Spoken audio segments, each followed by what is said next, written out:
Estamos en Escuela de Cuadros, un programa de formación y de debate, un espacio en el que estudiamos textos y temas de la tradición marxista. Hoy regresamos a Mariátegui, hacía un ratito ya que no trabajábamos su pensamiento y bueno, aquí en Escuela de Cuadros, donde miramos, estudiamos la teoría marxista desde el sur global, desde la periferia, pues nos parece que su pensamiento es muy importante. No solamente, por cierto, para aquellos que vivimos en la periferia, pero para todos los revolucionarios y revolucionarias. El tema central, a partir de 3 textos, va a ser sobre todo la cuestión del mito. Pero antes de entrarle en más detalle a los textos que estaremos trabajando, quiero presentarles a los compañeros con los que estaremos trabajando hoy día. Está con nosotros como invitado profesor Douglas Esteban del MST, de la Escuela Nacional Florestan Fernández. También está aquí Juliana Rivera y del equipo de Escuela de Cuadros estamos aquí Chris Gilbert y mi persona Sira Pascual Marquina. Pues decíamos que vamos a trabajar 3 textos de Mariátegui, 3 textos maravillosos. Los 2 primeros textos son del año 1925. El primero se llama Dos concepciones de la vida, que básicamente plantea una ruptura de la modernidad con las ideas del ideal ilustrado, o sea, básicamente se ubica en el contexto pre-Primera Guerra Mundial y los cambios, digamos que en las interpretaciones en el contexto de la Primera Guerra Mundial.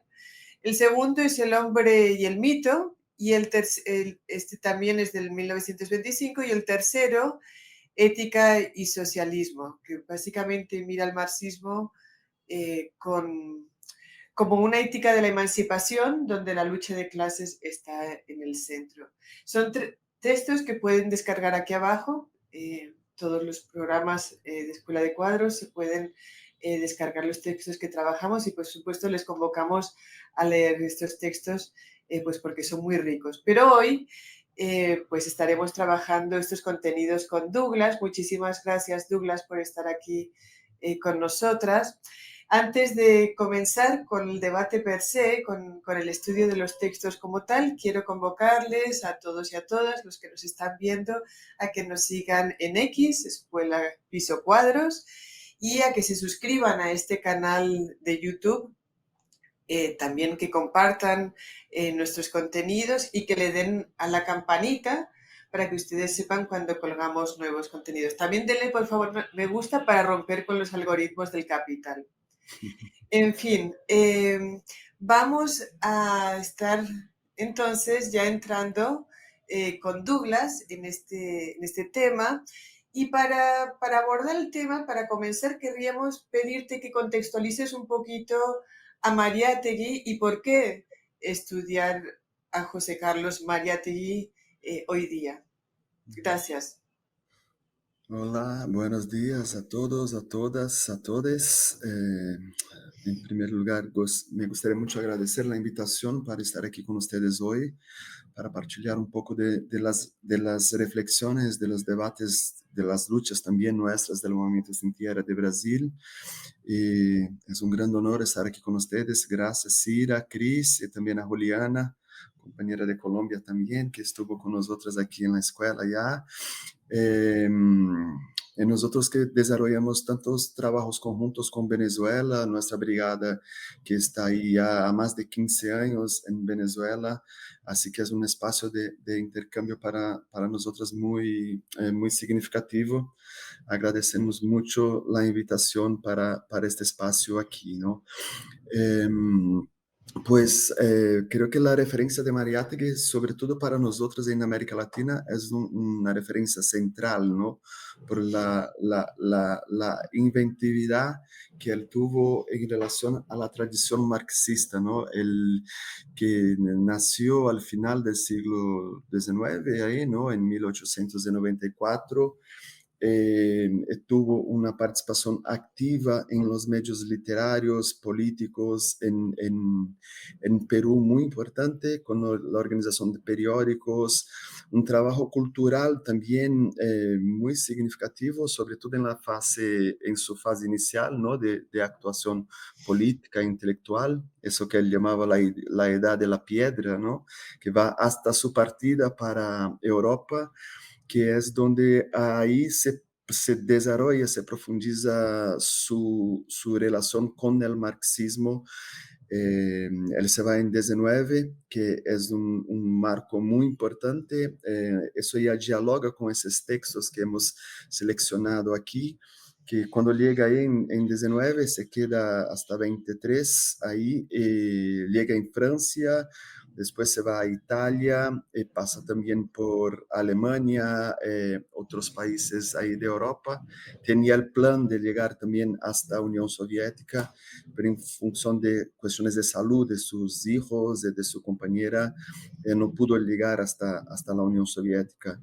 Pero en este momento en que estás ahí, pasado la Primera Guerra Mundial, es también el momento donde esta ola revolucionaria europea es muy fuerte, impactada principalmente por la Revolución Soviética de 17, ¿no? Así que hubieron los procesos revolucionarios también en Alemania, que empieza ahí en este mismo año de 19, que uno de los símbolos de eso también es la muerte, el asesinato de Rosa Luxemburgo, ¿no? Pero todas las experiencias organizativas ahí en Alemania. Después, en Francia también, un movimiento muy combativo ahí del sindicalismo que va a tener una influencia para él muy grande.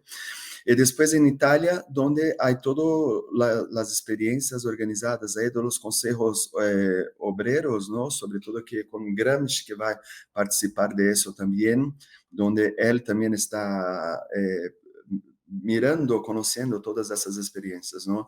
Y mismo en Hungría también, por donde está pasando, ahí también hubo un proceso revolucionario, ¿no? Con consejos de soviets también. Y mismo en Viena, donde él va a llegar también, ahí también hubieron algunos procesos revolucionarios, ¿no? Así que él vivió esta experiencia muy interesante en Europa, y cuando regresa, entonces ahí va entonces profundizar su militancia, su actuación política y pedagoga en Perú, a principio ahí con Aya de la Torre, ¿no? Después se va a aislar de este proceso de la constitución del APRA. Eh, y va a seguir a su trayectoria con la creación del nuevo partido, y su militancia ahí hasta su muerte muy, muy prematura en el año de 1930, ¿no? Un marco que hay en esa su trayectoria es su trabajo de 28, los 7 ensayos de interpretación de la realidad peruana, ¿no? Que es un marco de esta lectura marxista de la realidad, de la particularidad latinoamericana. Entonces, Mariátegui es un gran referencial para nosotros en América Latina, por un marxismo que dialogue con nuestras experiencias, con nuestras formaciones sociales, ¿no? Él también estuvo muy vinculado a la Tercera Internacional, sobre todo al final de su vida, donde ya presentó ahí el debate la cuestión racial y también la cuestión indígena en el seno mismo de la Tercera Internacional en esos debates, ¿no? Así que tiene, además de un significado muy grande para nosotros en Latinoamérica, también para el marxismo a nivel internacional es un referencial muy importante, ¿no? Eh, para nosotros aquí en Brasil también, su obra llegó relativamente tarde, pero fue reconocida desde muy temprano por uno de los más importantes sociólogos que tenemos en Brasil, que fue Florestan Fernández, que ya fue uno de los primeros a traer su obra para acá también, evaluar el significado, el impacto de su obra, ¿no? Florestan Fernández, que es un referencial para nosotros del MST, y que da nombre también a nuestro principal espacio de formación política, que es justamente la Escuela Nacional Florestan Fernández, ¿no? Entonces, así que su obra es de una complejidad, de una riqueza gigantesca, ¿no? La idea aquí no sería abordar toda su obra, pero destacar algunos aspectos de sus trabajos, ¿no? Sobre todo alrededor de esos textos de que Cira habló aquí, ¿no? Un poco eso para pensarmos. Bien, sí, como nos mencionabas, y como mencionaba también Cira, Mariátegui es una figura de mucha versatilidad, ¿cierto? Hay quienes lo han denominado un traductor de ese pensamiento marxista situado en América Latina, pero además un pensador situado, un intelectual situado en el mundo, como lo decías hace un momento. En estos textos que seleccionamos para este programa puntualmente, nos encontramos, por ejemplo, con un Mariátegui que se preocupa por reflexionar sobre los múltiples elementos de lo que él denomina principalmente en El hombre y el mito como crisis de la civilización burguesa, ¿no? En esos textos nos empieza a aproximar a la noción teórico-práctica de mito, ¿no? Dice, por ejemplo, que es justamente el mito el que mueve al hombre en la historia y que sin ese mito su existencia, digamos, no tiene un sentido histórico y que son aquellos hombres que poseen un mito, un sentido profundo, una esperanza que él denomina superhumana, los hombres que a fin de cuentas y los seres humanos que a fin de cuentas hacen como historia.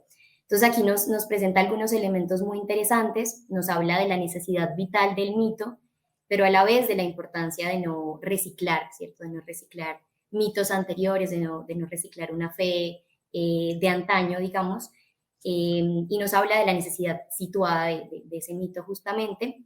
Y allí nos surge una primera pregunta que creo que puede habilitar la discusión y es desde cuáles elementos o qué elementos podríamos decir que son estructurantes para esta concepción de Mariátegui sobre el mito, ¿cierto? ¿Cómo podemos comprenderlo? ¿Cuáles son esos elementos imprescindibles para comprender su noción teórica y práctica del mito?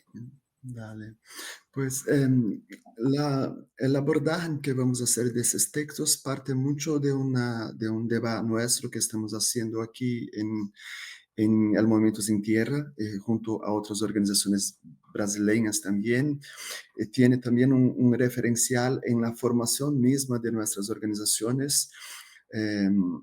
Sobre todo que fuimos muy influenciados por la teología de la libertación, con su presencia en las organizaciones campesinas indígenas en Brasil también, y mismo en el origen del Partido de los Trabajadores de Brasil, ¿no? Y de ahí viene para nosotros una referencia, una dimensión de nuestra organización política que llamamos de mística también, que era un término extremadamente importante y presente en la producción de Mariátegui también, ¿no?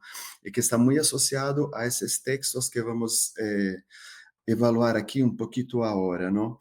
Entonces, vamos a seguir un poco en eso, más a frente regresaremos a este punto, ¿no? Sobre cómo nosotros del MST y otras organizaciones también estamos trabajando eso, ¿no? Pero ahí un poco para ir más directamente a esos dos textos, los dos textos son muy cercanos, el texto El hombre y el mito y el texto Dos concepciones de la vida, ¿no? El primer de ellos, Dos concepciones, fue publicado en 9 de enero de 1925 y el segundo 16 de enero de 1925. Tiene como una semana de diferencia entre los dos. Tiene una relación son de una cierta manera complementares los dos textos ahí, ¿no?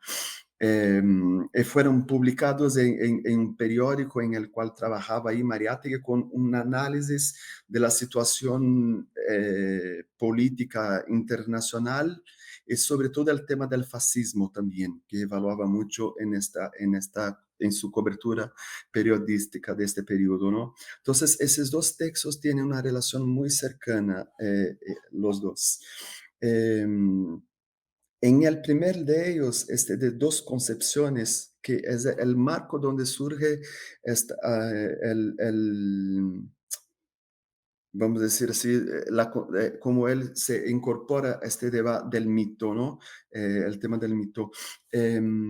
Un marco que hay en esta reflexión y que Cira ya habló, ya hemos hablado aquí, es el contexto de la Primera Guerra Mundial, que representa un gran marco de una crisis de civilización. Yo voy a juntar un poco elementos de los dos textos que quizás queda más articulada la presentación, ¿no? Em, em, la cuestión que se decía, que se hablaba, era de una crisis de civilización en este momento, que impactó mucho a toda la generación de este periodo, también a nosotros en América Latina, ¿no? Esta crisis que empieza ahí con la guerra, que va a se profundizar en los años 20. Mariátegui, entonces, evaluando esta crisis, él va a decir que fue una crisis no solamente del punto en sus niveles económico y social, pero él va a decir también que fue una grande fractura en la mentalidad y en el espíritu de la sociedad burguesa occidental. Él está hablando de una crisis de la civilización occidental. Pero el análisis que va a hacer él de la crisis tiene también una dimensión que tiene un aspecto que es también una crítica del racionalismo, de una forma de racionalismo y sobre todo de una expresión del positivismo que marcaba también el debate de la Segunda Internacional que venía. Entonces, él está dialogando en estas reflexiones, por un lado, con la crisis de la civilización occidental, con toda la cultura occidental que traía ahí, cómo eso se expresaba en una forma de racionalismo, sobre todo el positivismo, que impactó también a la Segunda Internacional y a corrientes del marxismo. Eh, entonces, él va a decir de la necesidad de complementar el análisis de los procesos, que es donde va a llegar él, de los procesos revolucionarios. Porque él va a decir que los seres humanos, él utilizaba todavía el hombre, la expresión el hombre, ¿no? Que solamente la razón no es suficiente para llenar lo que él mencionaba también como el yo profundo. Entonces, por eso va a decir él que es una crisis espiritual y una crisis de sentimiento también. Él va a decir de cómo la emoción, los sentimientos también hace parte de esa crisis de esta civilizatoria, de esta generación que ellos están viviendo ahí, ¿no? Entonces, es en este contexto que él va a recuperar la idea que viene de Sorel, que fue para él una influencia muy grande. Podemos volver más a él luego, pero Sorel, que fue también un teórico francés muy vinculado al socialismo, al sindicalismo. Sorel ya traía también esta referencia del mito, donde formula el mito, que va a ser la influencia muy grande para Mariátegui, así como para muchos de los marxistas que están en la crítica de esta concepción de la Segunda Internacional, ¿no? Esta corriente más positivista del marxismo. Va a ser muy importante para Gramsci también, con el cual Mariátegui tuvo mucha cercanía en Italia, y también para Lukács, también en su fase inicial, así como para Walter Benjamin también, por ejemplo, las concepciones de Sorel de la revolución, de la acción revolucionaria, sobre todo una de sus obras, que es Reflexión sobre la violencia, donde él desarrolla también el tema del mito, va a marcar mucho esa generación del marxismo crítico del inicio de los años 20. Y esta concepción del mito, entonces, ella tiene una dimensión del mito que es de una atribución de un sentido histórico a la experiencia social, vamos a decir, a la experiencia, a las experiencias humanas, ¿no? En este contexto de crisis de civilización, de pérdida de sentido, él va a decir que el mito es lo que va a proporcionar un sentido a la humanidad, a esa necesidad del yo profundo de los seres humanos. El mito tiene la función de atribuir un sentido histórico a la existencia, ¿no? Este sentido histórico, él también va a se realizar a través de una acción revolucionaria. El mito, él conjuga, entonces va a juntar esa dimensión del sentido de la existencia, el significado histórico, pero también la acción de transformación, que para él la referencia de eso va a ser la revolución soviética. Es la revolución de Unión Soviética que va a ser el paradigma, el referencial para esta acción revolucionaria que sería la otra dimensión del mito, ¿no? Yo creo que destacaría de inicio esas dos dimensiones, ¿no? Del mito, esta del sentido histórico y esta de la revolución social también. Yo añadiría dos más a la lista de rasgos del mito, apoyándome un poco en citas de Mariátegui. Él dice en uno de los ensayos, los motivos religiosos se han desplazado desde el cielo a la tierra, no son divinos sino terrenos. Exacto. Eso me parece un rasgo importante, que no son mitos que se construyen más allá, más bien tocan tierra aquí. El otro rasgo que apuntaría es que son las masas que construyen los mitos. En cierto momento dice, en referencia a la fe, dice, los profesionales de la inteligencia no encontrarán el camino de la fe, lo encontrarán en la multitud. Esos rasgos me parecen importantes. Sin embargo, quiero, en interés de un poco de un tema de actualidad, me gustaría apuntar un problema con Mariátegui, por lo menos en la actualidad, que es Mariátegui murió antes del desenlace más fuerte del fascismo. Y el fascismo se apoyó mucho en el mito. Y siempre queda la pregunta, que es una pregunta activa para nosotros, ¿hasta qué punto estamos en riesgo de acercarnos o de andar excesivamente en el terreno del propio fascismo cuando nos apoyamos en el mito? Sí, por ejemplo, un pensador como George Lukács tuvo que arremeter contra el irracionalismo en los años 60, un libro famoso. Y después de Lukács, toda la construcción de la posmodernidad se apoyó en cierto sentido en las mismas figuras que entran en la bibliografía de Mariátegui. Sería Nietzsche, Bergson, el vitalismo.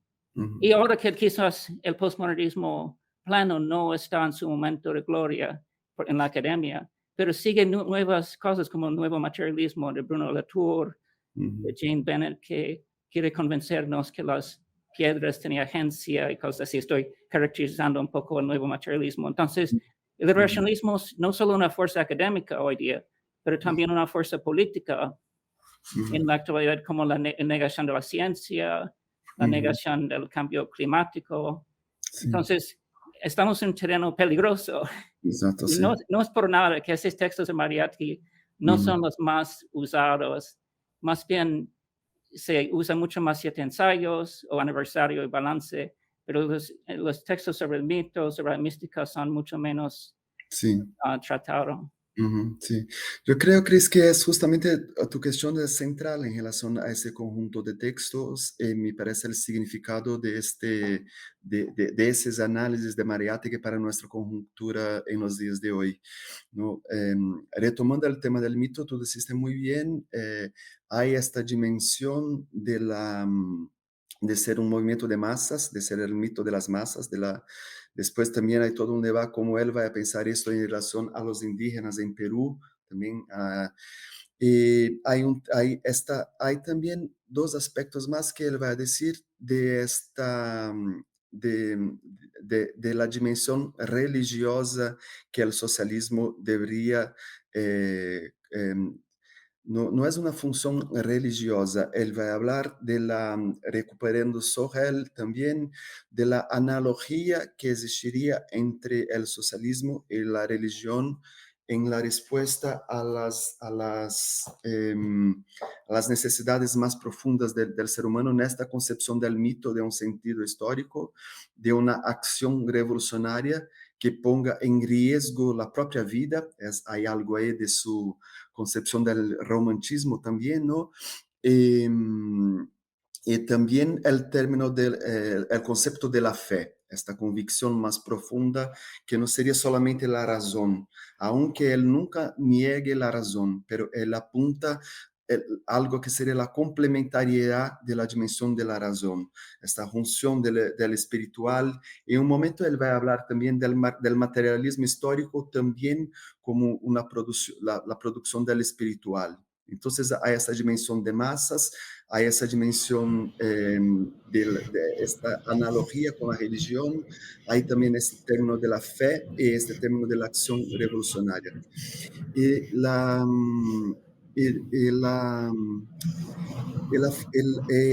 esta reflexión justamente era en este contexto de esa crisis civilizatoria que Mariátegui está evaluando.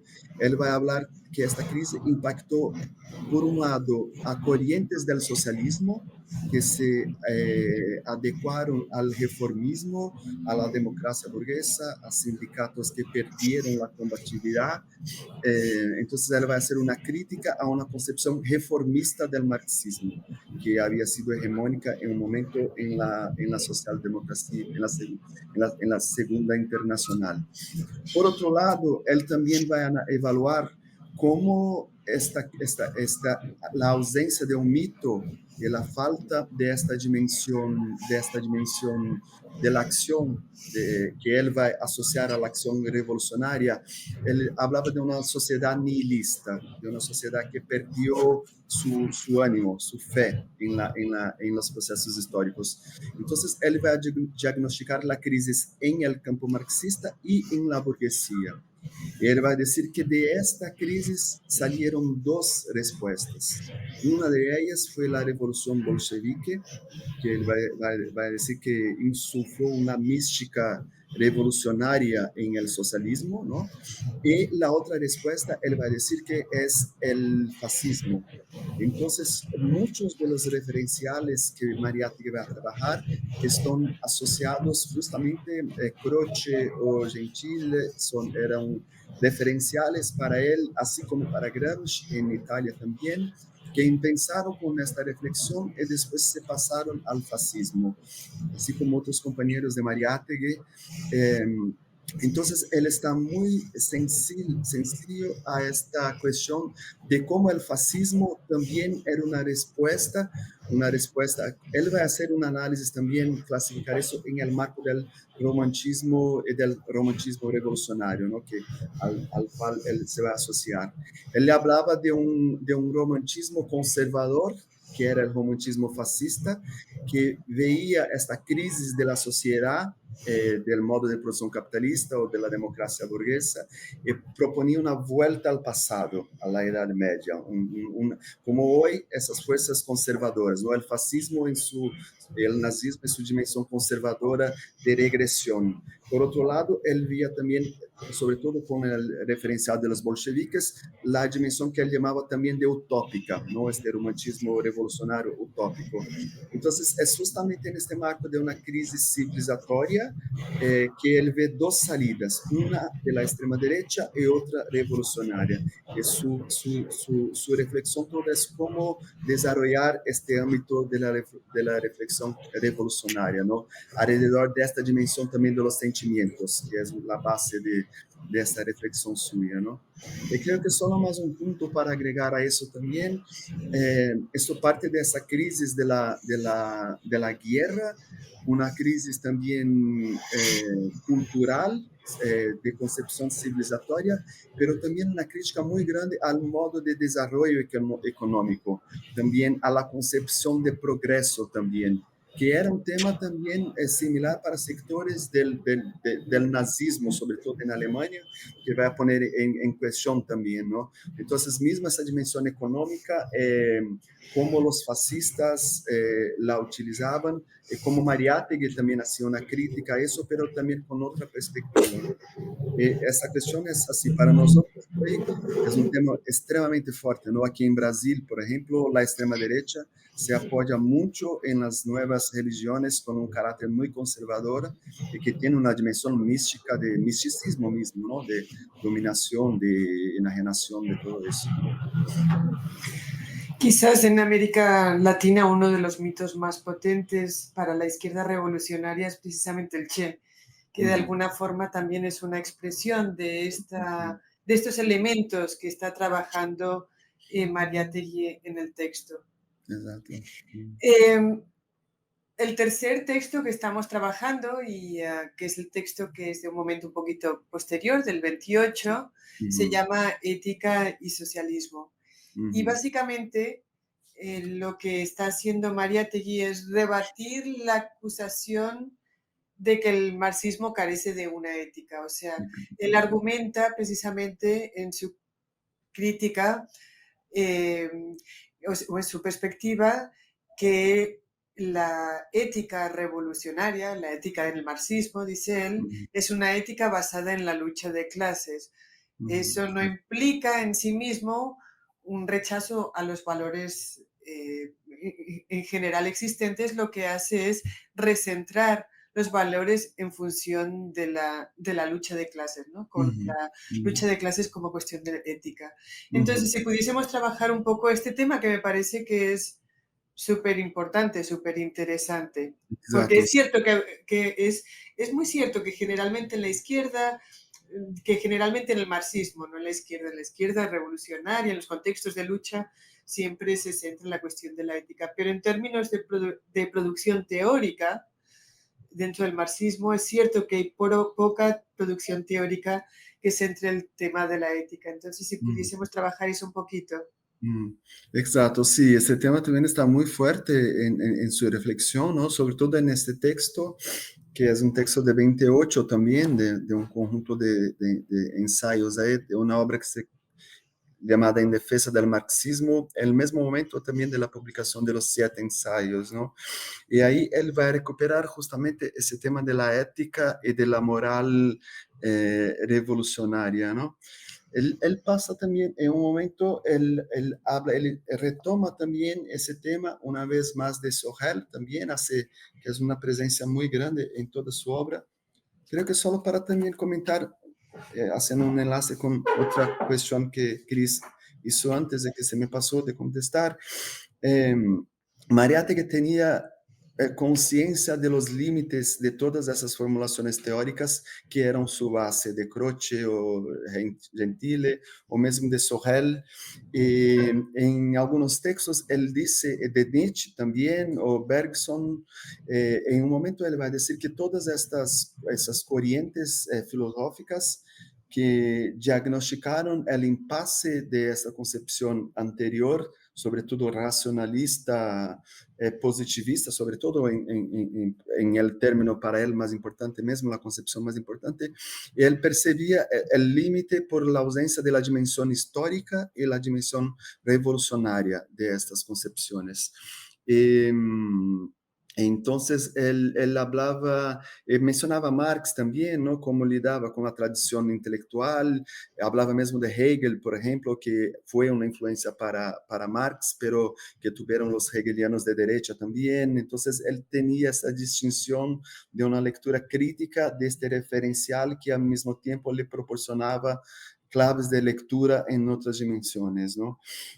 Justamente en este texto, Ética y Socialismo, es muy interesante porque él va a recuperar esta crítica, va a entrar en ella, ¿no? De la ausencia de la crítica por algunos de una dimensión ética del socialismo, y él va a recuperar entonces algo que es muy interesante, él va a pegar de Sorel, que hablaba de la creación de una nueva moral a partir de la organización del trabajo, del sindicato, de las empresas, del trabajo de la clase obrera, de todo eso, de la experiencia del sindicato, de la organización sindical y del trabajo.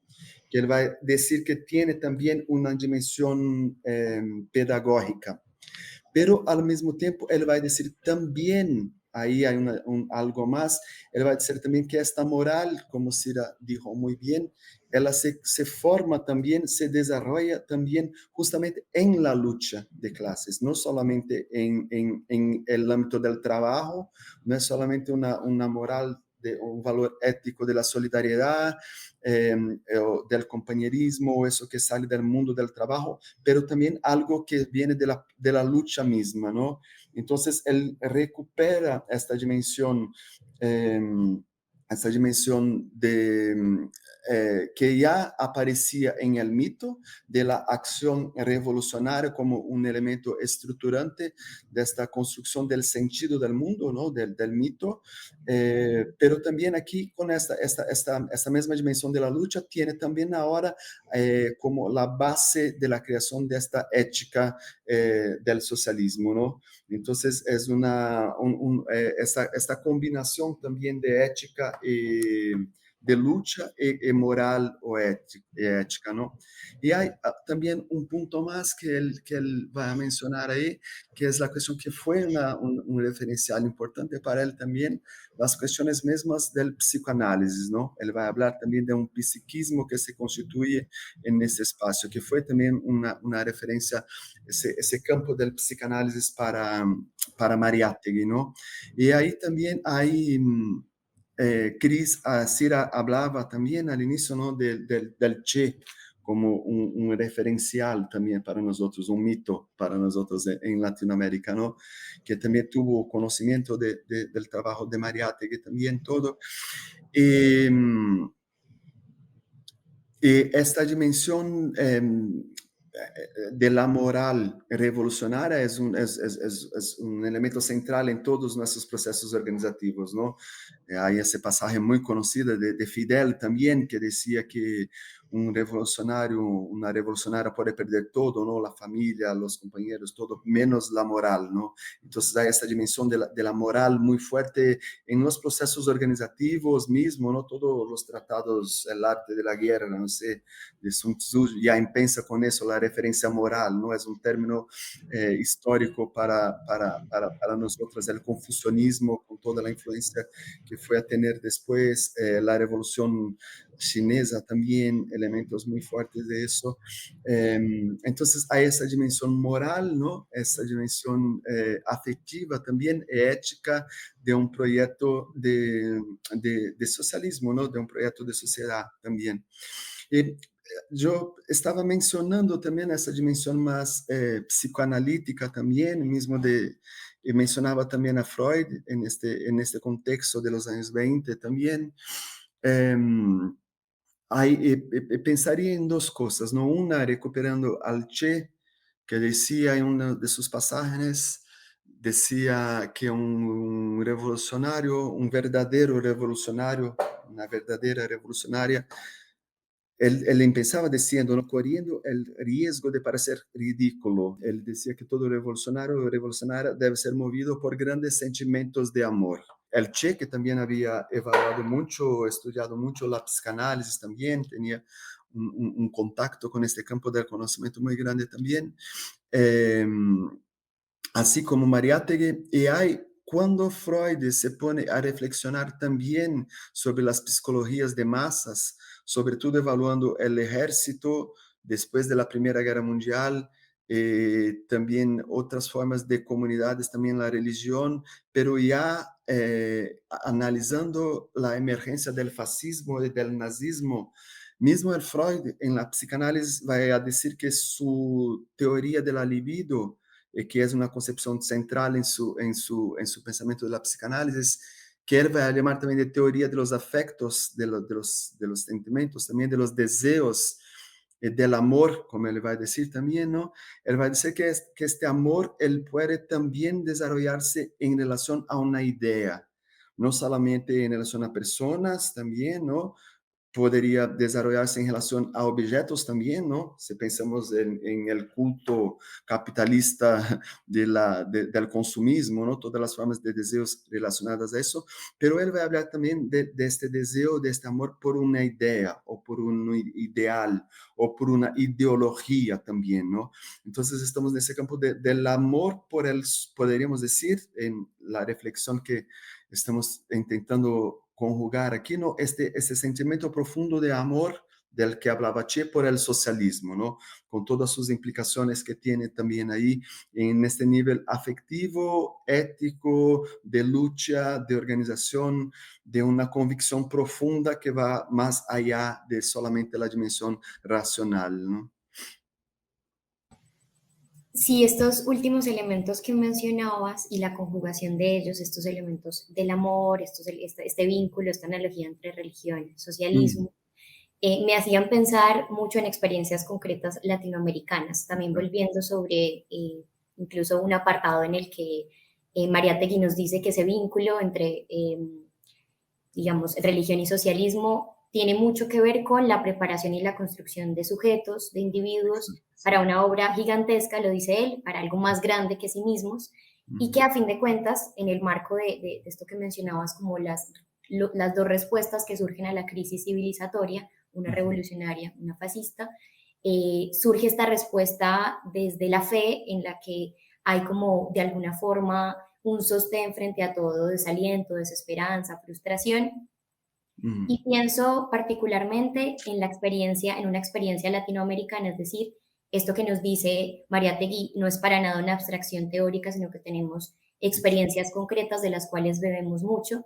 Y pienso particularmente, ya tú lo mencionabas al principio, en la experiencia de la teología de la liberación, que tanto ha inspirado a nuestros movimientos en Colombia, en Chile, en Brasil, en El Salvador, en Guatemala, en otros países de Latinoamérica, y que hay una ética muy concreta desde la cual esta teología de la liberación parte, que es esta ética de ver, juzgar y actuar, ¿no? De observar la realidad, aprenderla, comprenderla, analizarla, evaluar sus causas y luego actuar para transformarla, ¿no? Entonces, son reflexiones absolutamente vigentes y me preguntaba cómo podemos leer este vínculo que establece Mariátegui, este diálogo entre religión y socialismo hoy, intentando ir más allá de una lectura quizá primerísima, de una lectura que puede ser incluso nostálgica a primera vista, de quienes aseguran que ese vínculo ya hoy no es viable, no existe.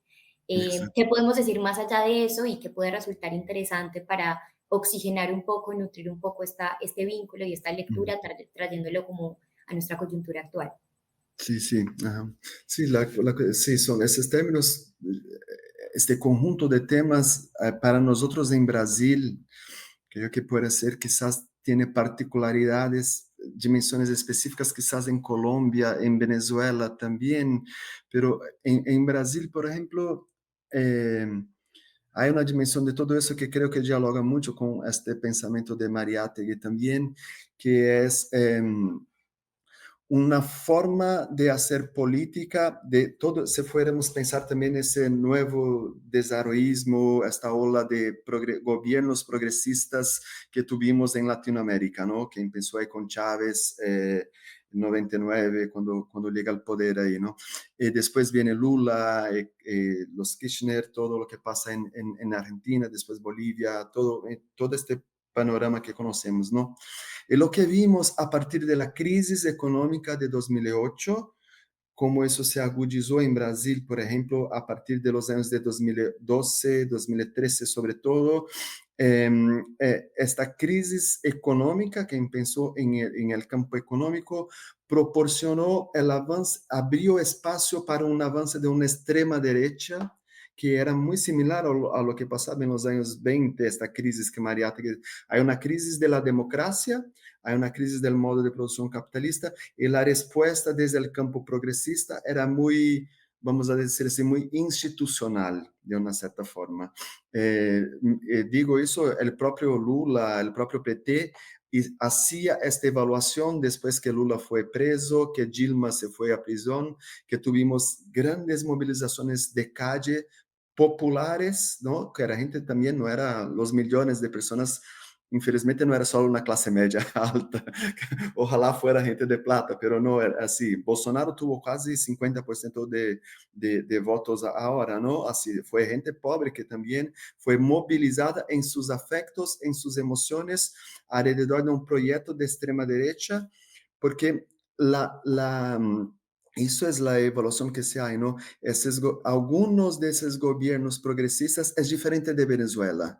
No quiso politizar, no quiso agudizar la lucha de clases, intentó hacer conciliaciones, intentó resgatar una forma de democracia, la legalidad de una forma de democracia que ya no permite más cambios estructurales de una respuesta a las necesidades sociales de la población, de cambios de que necesitamos. Venezuela fue diferente en ese camino, ¿no? Radicalizó la lucha, radicalizou essa dimensão da luta revolucionária que Mariátegui via como essa dimensão do mito, não?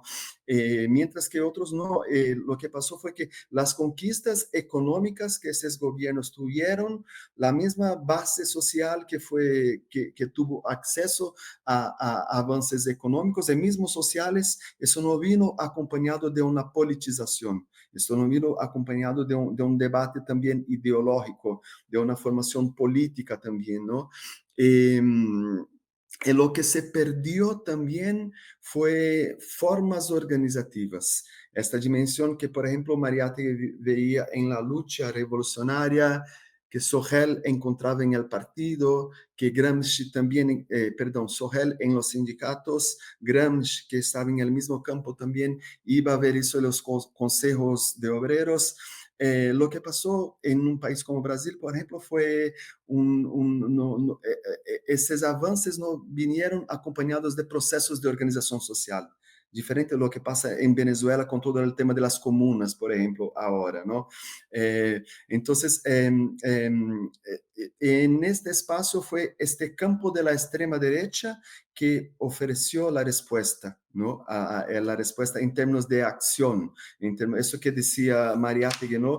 Está en un pasaje suyo, en dos concepciones, él va a decir que el ser humano se definiría, no es, va a ser también un chiste con Descartes. Él va a decir, no es pienso, luego existo, es combato, lucho, luego existo, ¿no? Esta dimensión de la acción como sujeto de la historia, que sectores de la izquierda que se institucionalizaron o que entraron en una forma de lucha política, se perdió y abrió el espacio para este avance de la extrema derecha, ¿no? Que tiene una base social muy importante, ¿no?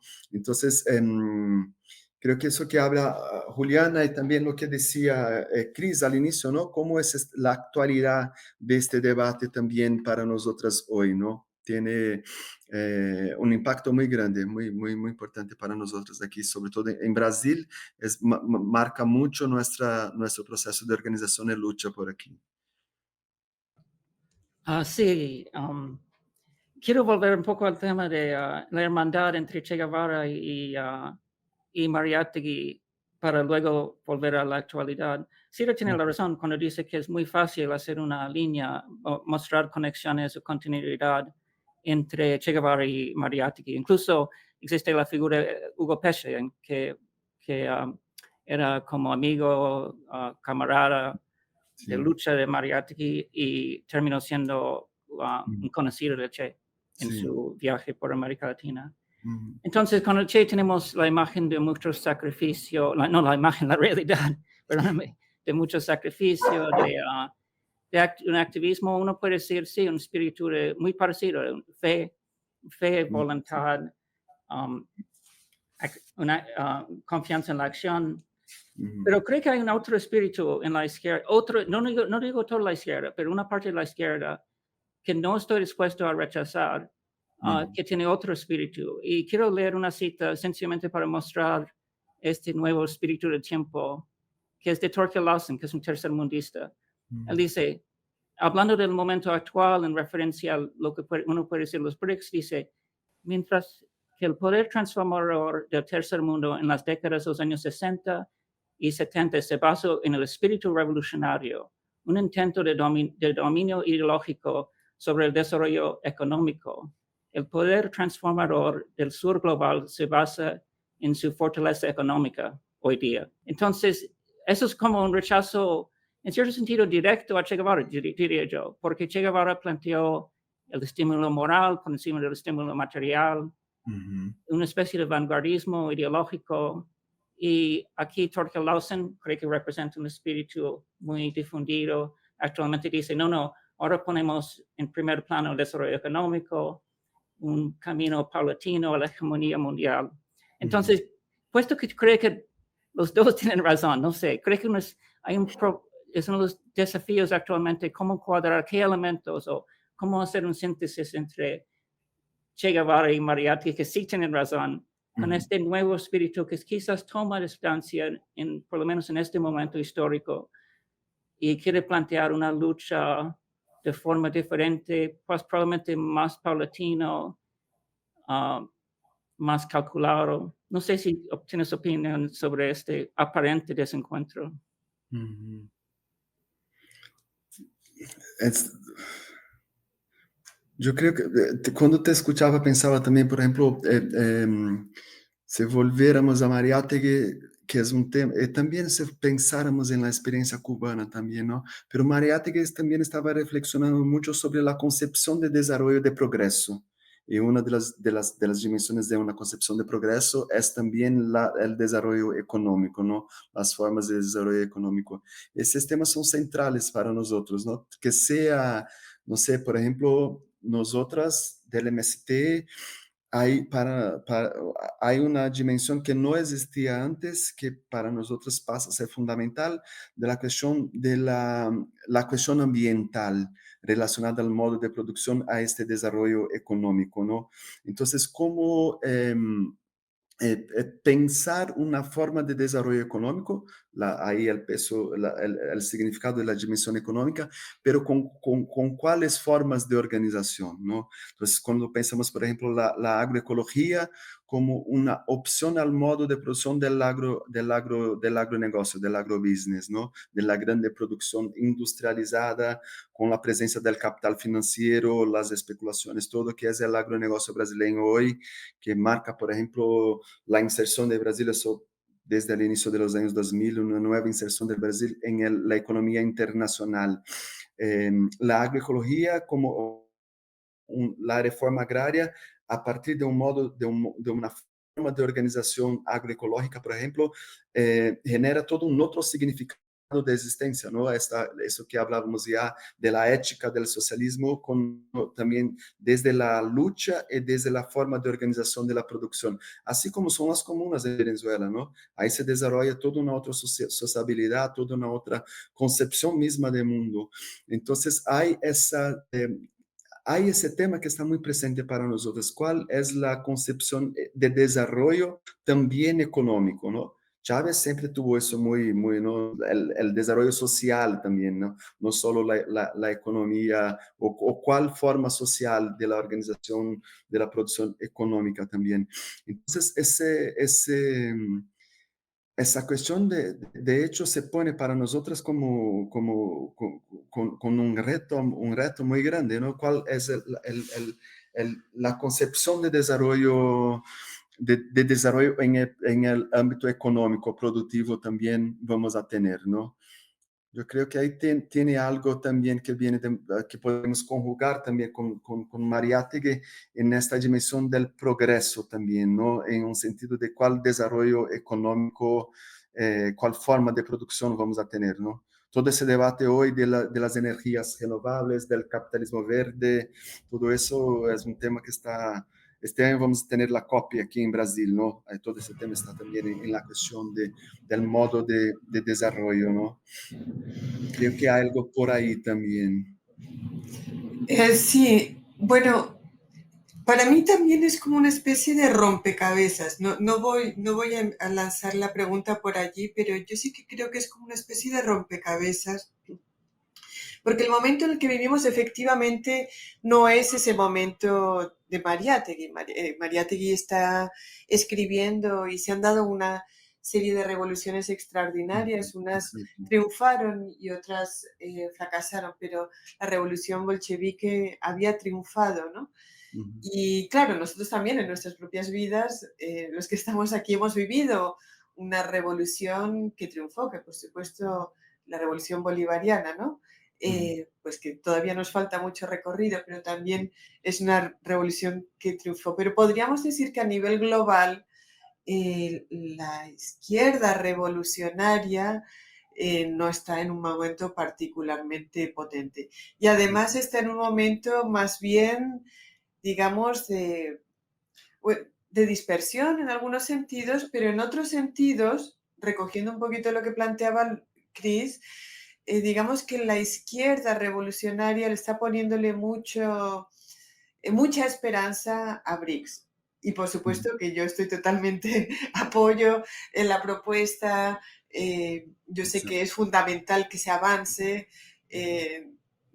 Digamos que no tengo ninguna dudas en ese sentido, pero BRICS es algo que pasa por allá arriba. O sea, Ujú, yo, tú, nosotros, poco podemos incidir, digamos que como sujetos de transformación, ujú, nosotros los que estamos aquí y la gente que nos escucha, supongo, que poca capacidad tenemos de incidencia sobre ese ámbito. Y a nosotros entonces nos toca construir desde el territorio, desde nuestras organizaciones, sí, ujú, partidos, sindicatos, movimientos sociales, lo que sea. ujú, Pero eso es como una gran incógnita, porque parecería que lo que más junta a la izquierda revolucionaria es esa gran esperanza, que es cierta, en relación a BRICS, pero ¿dónde nos deja eso a nosotros? ¿Dónde deja a nosotros dónde se queda el espíritu de lucha? ujú, Esa cuestión del socialismo y la fe. ¿Dónde ujú. se queda todo eso? Exacto. Bueno, Sí, eso sí. es como una reflexión y si Ujú, quieres plantearlo, pero yo sí que creo ujú. que es un rompecabezas. Sí, Estamos ante sí. un rompecabezas. Sí, Pero yo yo quería retomar de nuevo, y quizás eso nos puede servir como hilo conductor, la cuestión de la lucha de clases, ¿no? ujú, La cuestión de la lucha de clases como hilo conductor precisamente en la ética revolucionaria. ujú. Si quieres, y en relación a eso, ¿cómo ubican ustedes desde el MST la cuestión de la lucha de clases en su correlación con en su relación con la lucha revolucionaria? ¿Cómo lo Yes. imbrican? Ujú. Sí, yo creo que un poco para dialogar con lo que tú hablas, Cira, yo creo que así, son cuestiones de hecho sí extremadamente importantes para nosotros, ¿no? Yo creo que fue un marco en este periodo que estamos viviendo, el socialismo del siglo XXI que tenía como el mito Venezuela, ¿no? Lo que están intentando hacer es justo, hay esta guerra económica que hacen contra Venezuela, que tiene un impacto gigantesco, y lo que intentan hacer es que de una cierta manera han tenido algún resultado, fue con esta tentativa justamente en el campo de la ética, ¿no? De la moral revolucionaria, sobre todo lo que pasó con las cuestiones de las últimas elecciones, cuando se intentó, muchos sectores de la izquierda a nivel internacional vinieron con esa vaina de las elecciones, ¿no? Como fue, ¿no? Todo el resultado de las elecciones. Y lo que pasó ahora en Ecuador, el gobierno brasileño, por ejemplo, tuvo posiciones muy distintas, ¿no? Entonces, todo el referencial que tenemos, si pudiéramos decir, alrededor de este mito del socialismo del siglo XXI, no tiene más, infelizmente no tiene el poder de movilización de fuerza, de fe que tuvimos ahí en como 15 años atrás, ¿no? Cuando estábamos ahí en el momento más fuerte de todo eso, ¿no? Y después hay otra cosa también que es extremadamente impactante, me parece, en este ámbito mismo del macro, de una crisis civilizatoria mismo, que es lo que pasa en Palestina hoy, ¿no? Así esto es una ruptura gigantesca y ahí nos encontramos en esta situación, ¿no? ¿Van a seguir con este genocidio hasta cuándo? Nadie va a parar esto. Aunque China ha tenido una posición muy importante cuando defendió el derecho de la resistencia, de la autodefensa, todo, ¿no? Pero el genocidio sigue, sigue, y no logramos este sentimiento de impotencia, ¿no? Esto que decía, que Mariátegui también decía, ese momento de crisis, ¿no? De crisis de un mito, de que sea para la derecha, para los demócratas americanos o europeos o todo lo que sea, también sentimos un límite de nuestro campo también, ¿no? Venezuela, como siempre, ha tenido una posición siempre muy importante, ¿no? Pero no hemos logrado una respuesta concreta a esta situación. No vemos tanta perspectiva también, ¿no? Sabemos de la resistencia del pueblo palestino, todo, pero vemos lo que pasa en Yemen, todo eso, pero nos pone esta cuestión, ¿no? Y de hecho es un contexto de lucha muy complejo, ¿no?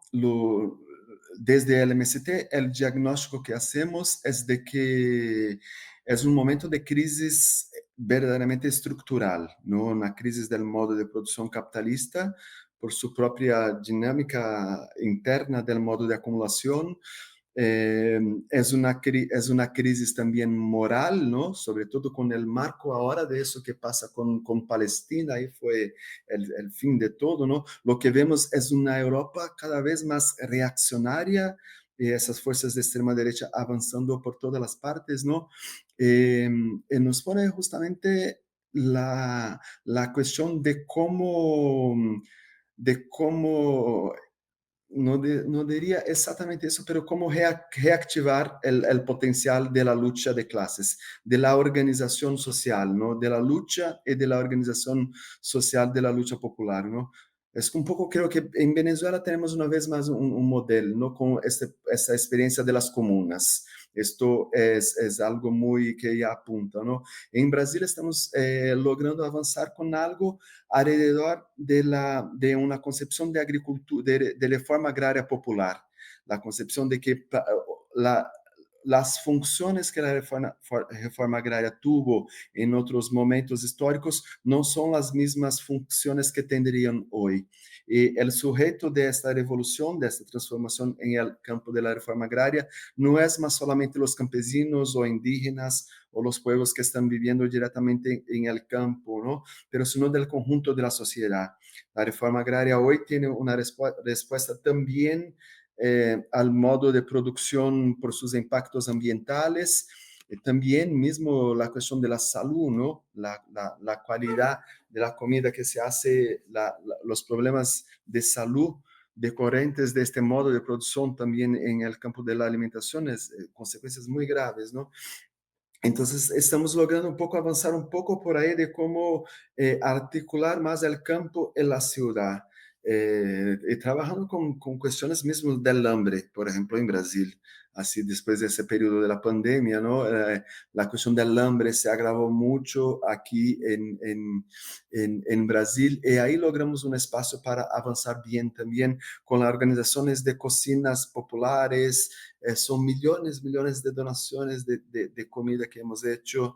Eso nos ha ayudado mucho en un proceso de avanzar en la organización popular aquí en Brasil, ¿no? Que para nosotros el significado más grande de eso fue la victoria en las últimas elecciones, ¿no? Que fue una victoria contra el fascismo aquí. Fue sobre todo una victoria contra el fascismo, ¿no? Entonces, hay grandes desafíos en el campo de la organización popular.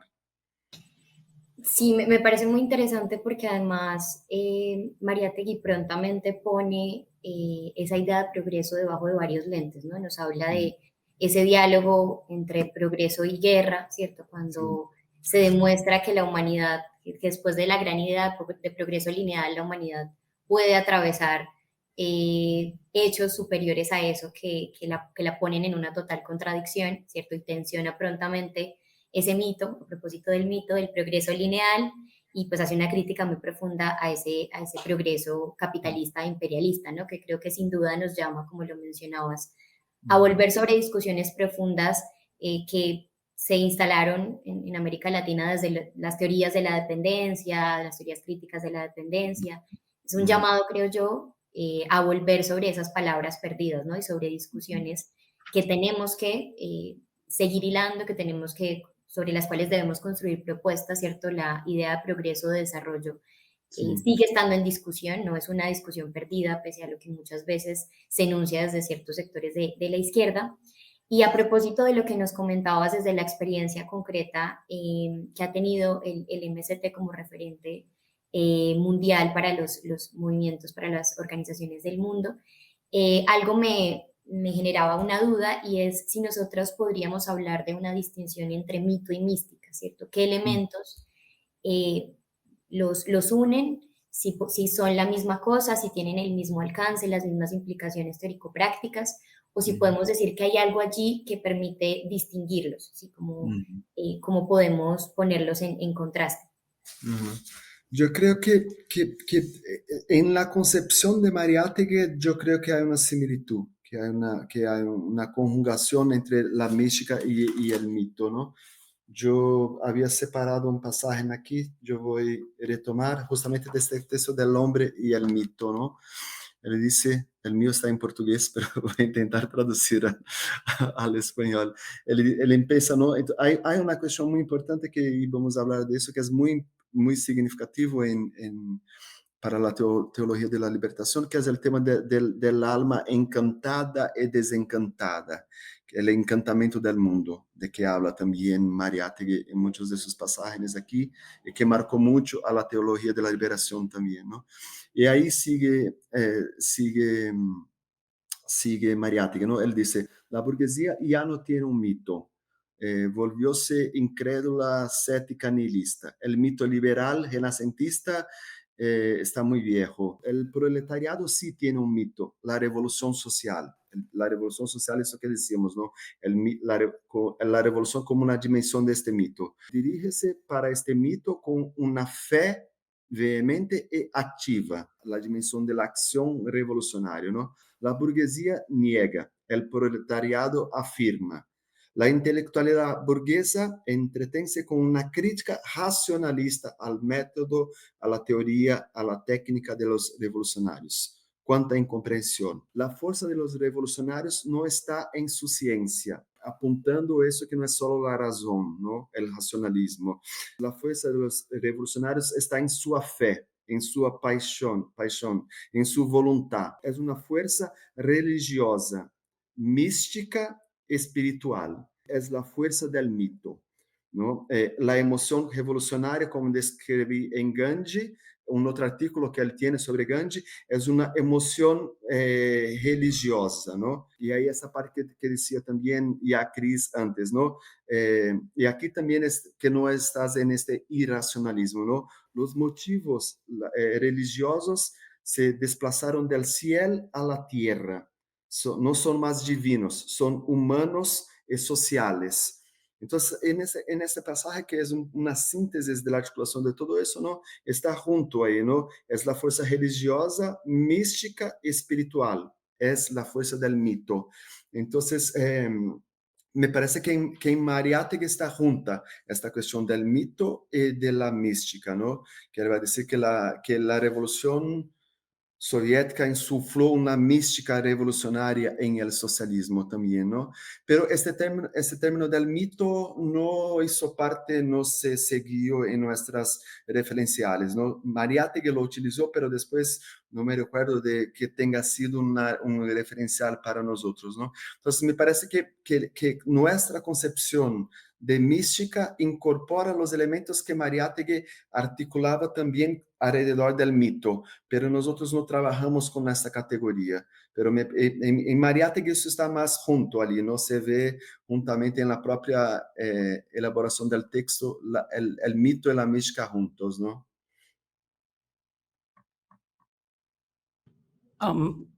Quiero mencionar volver un poco al tema del espíritu de nuestro tiempo, y creo que tu respuesta, cuando yo dije que hay un nuevo espíritu de tiempo que representa una lucha económica paulatina, y tú respondiste en parte hablando del Palestina, me parece totalmente cierto. Y posiblemente se puede decir que en Palestina Mariátegui vive, porque efectivamente las organizaciones que encabezan la lucha más fuerte contra el imperialismo exterminista, como de forma que nunca hemos visto, sobre todo Hamas, tiene una fuerte mística, tiene una fuerte fe.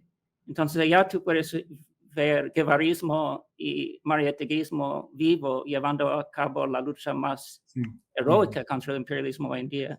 Sí, sí. Exacto, sí, eso es lo que hay de más, de la fuerza más mística en ese sentido, de lo que estamos hablando aquí de Mariátegui, ¿no? De este referencial mismo, ¿no? De hecho, sí, es lo que hay de más impactante, así, de lo que hemos visto. Es un ejemplo, ¿no? Una inspiración para todos nosotros, ¿no?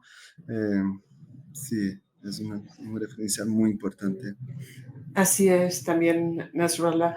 Las diferentes formas antiimperialistas que se expresan en el Oriente, en el Oriente cercano, en el Asia cercana. Bueno, allí Palestina siempre presente.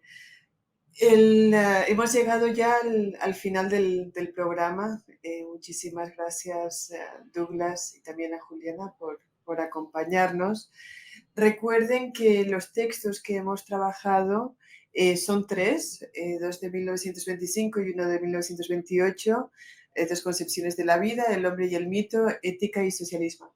Los pueden descargar abajo y como siempre, bueno, Escuela de Cuadros es un espacio para el estudio y el debate de la teoría revolucionaria, ¿no? Siempre pues vinculado, siempre arraigado a las luchas en nuestro continente. Entonces, de nuevo, la convocatoria es a leer, pero a leer, ojalá colectivamente, a discutir los textos, su vigencia, la gran vigencia que vemos de este texto, pero también la necesidad de actualizarlo, ¿no? Los textos para nosotros no son una Biblia, son orientadores. Pues nada más, muchísimas gracias de nuevo a ustedes, a Douglas y a Juliana, y nos veremos pronto en un nuevo espacio de formación y de debate aquí en Escuela de Cuadros. Sí. Vale, pues muchas gracias a ustedes, a Xira, a Cris, Juliana, un placer encontrarlas aquí también, a todos, todas que estuvieron con nosotros aquí, y agradecer también por ese espacio, ¿no? Así sabemos que uno de los retos también más importantes que tenemos en ese momento es justamente la batalla ideológica, ¿no? Este trabajo de la batalla de ideas, como llamamos también la batalla de emociones, ¿no? Entonces, el trabajo que ustedes hacen es extremadamente importante así en este campo de la lucha ideológica y que tiene un significado también para el desarrollo de las organizaciones populares, ¿no? Todos sabemos con todos los intercambios que tenemos con Venezuela el significado de ustedes. Así que gustaría agradecer mucho la invitación, la posibilidad de estar aquí también hoy y también con Juliana, compañera, ¿no? Ahí también el referencial que tenemos ahí que es un gran referencial de la mística mismo, ¿no? Que fue Camilo Torres, ¿no? Que con esta vinculación con la religión, que murió ahí su vida justamente con el fusil en la mano, el amor eficaz, este gran referencial para nosotros de la mística latinoamericana también, ¿no? Así que muchas gracias a ustedes, es un gran honor estar aquí para contribuir con este espacio también. Gracias, compañeros, compañeras. Nos veremos pronto de nuevo. Un abrazo.